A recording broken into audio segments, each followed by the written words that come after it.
All right. This is my friend Janisha. And Janisha has had one heck of a season. Hospitalized and diagnosed with having strokes, having a hard time moving, stuck in this chair. And we are going to remove interference. Now, we don't treat disease or anything else, but when we remove the interference to a body and how it heals, we've had so many people come out of wheelchairs, out of walkers and canes, people who are paralyzed and now can have use of their arms and legs again from strokes.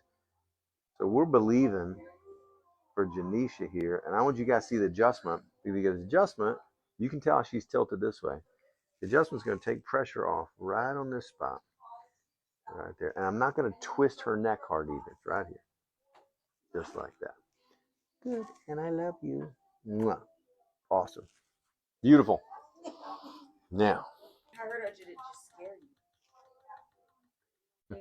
You're scared? Oh. There we go.